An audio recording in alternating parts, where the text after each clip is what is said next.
So finally माई hero academia का chapter number 403 release हो चुका है एंड इस चैप्टर को पढ़ने के बाद मेरे हिसाब से इस पूरी सीरीज के इतिहास का सबसे बेहतरीन चैप्टर होने वाला है ये, क्योंकि जब मैं ये चैप्टर रीड कर रहा था तो मेरे अंदर ऐसे गूज़बम्प आए जिसको मैं एक्सप्रेस भी नहीं कर सकता। तो बिना किसी देरी के चलिए बढ़ते हैं इस चैप्टर की ओर। तो इस चैप्टर की शुरुआत होती है कि एक बच्चा सुपर हीरो बुक पढ़ रहा होता है एंड वो बच्चा और कोई नहीं अपना ऑल माइट होता है एंड वहां क्वेश्चन किया जाता है what are you born for and what are you going to do, कि आखिरकार तुम पैदा किस लिए हुए हो एंड तुम क्या करोगे। एंड तभी हमें सेकंड पेज में दिखाई देता है revelation of all might mother. तो बेसिकली हमें ऑल माइट के फ्लैशबैक दिखाए जा रहे हैं एंड इसको देखने के बाद हमें क्लियरली समझ में आ रहा है कि जैसे नॉर्मल किड्स का पास्ट होता है वैसे ही ऑल माइट का भी एक पीसफुली लाइफ थी जब वो छोटा था। एक लविंग पेरेंट्स थे, बहुत सारे दोस्त थे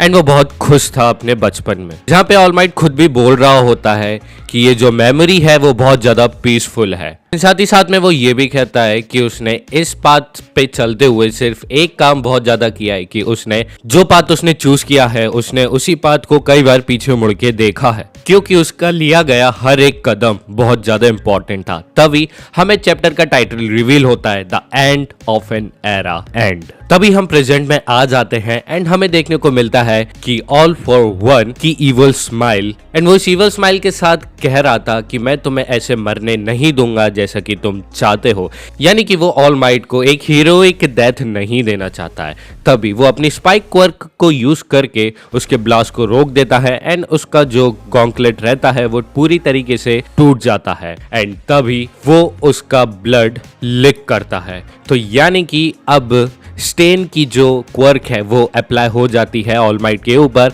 एंड ऑल माइट पूरा का पूरा पैरालाइज हो जाता है। देन वी सॉ कि ऑल माइट का फेस एक बहुत ज्यादा घबराया हुआ एंड शॉकिंग दिख रहा था। तभी ऑल फॉर वन ये कहता है कि मैं इसी मोमेंट का वेट कर रहा था, मैं चाहता था कि मैं देखूं तुम्हें इस चेहरे में जब तुम अपने सबसे लोएस्ट पॉइंट पे हो। तभी एक ब्लास्ट होता है एंड यूए जो है वो गिरने लगता है, बट तभी जेंटल जाता है यूए के नीचे एंड उसको रोकने में मदद करता है। बट सिर्फ इतना ही नहीं, जो फाइट थी all for one and all might की वो पूरे देश भर में लाइव चल रही थी। तभी हमें जेट्स दिखते हैं द X-66 जो टोमोरा के अलोंग साइड फाइट किए थे, बट उनके होने के बावजूद भी कुछ असर नहीं पड़ता है एंड ऑल फॉर वन एक ही हिट में उस पूरे के पूरे जेट को तहस नहस कर देता है। अब ये देखने के बाद कोई उम्मीद लग नहीं रही कि ऑल माइट बच भी पाएगा। तभी हमें देखने को मिलता है एक बहुत ज्यादा terrible scene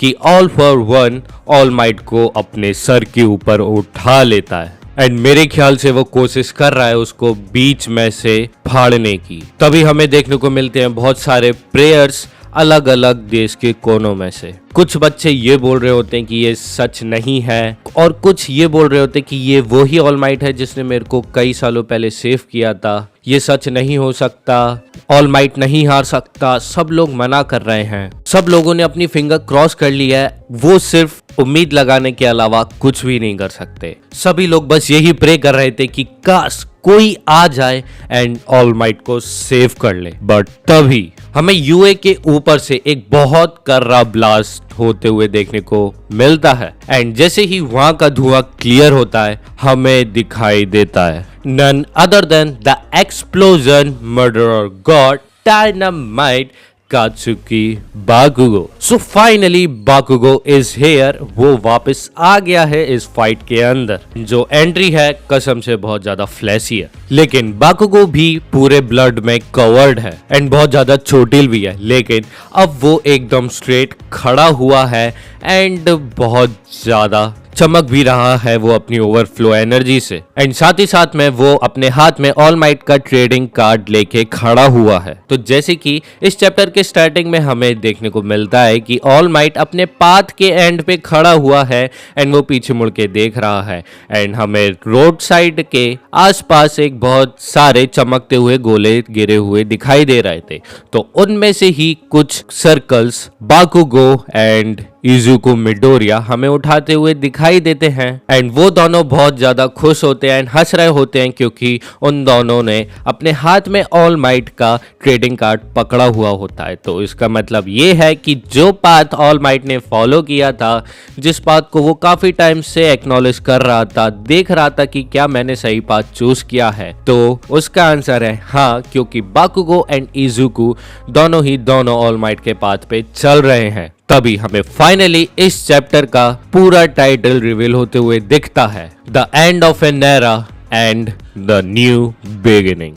and in the end finally Bakugo and Izuku की जो फीलिंग्स हैं वो एक हो गई है। तो इसी के साथ चैप्टर हो जाता है खत्म। अब इस चैप्टर के एंड में मेरे अंदर बहुत सारी मिक्स फीलिंग्स आ रही हैं, क्योंकि एक तरफ हो सकता है कि ऑल माइट जिंदा नहीं बचा हो एंड दूसरी तरफ ये भी हो सकता है कि उसमें थोड़ी बहुत जान बची हो। बट जो टाइटल कह रहा है उस हिसाब से 110% ऑल माइट का मरना तय है, बट वो हमें देखने को नहीं मिल रहा है इस चैप्टर में, क्योंकि इस चैप्टर में वो सारी चीजें हो चुकी हैं जो ये बता रही है कि अब ऑल माइट का जिंदा बचना नहीं है, वो मर ही जाएगा, लेकिन वो होते हुए हमें दिख ही नहीं रहा है। बट ऑन अदर हैंड बाकुगो अब वापस आ चुका है, तो अब इजुको प्लस बाकुगो की फाइट भी हमें देखने को मिल सकती है। तो अगर आपको ये चैप्टर रिव्यू पसंद आया हो तो प्लीज लाइक सब्सक्राइब करना मत भूलिएगा एंड आप मुझे कमेंट सेक्शन में जरूर बताना कि आपको ये चैप्टर कैसे लगा। तो मैं मिलता हूँ आप सभी को नेक्स्ट माय हीरो एकेडमिया के चैप्टर के साथ। जब तक के लिए सायोनारा।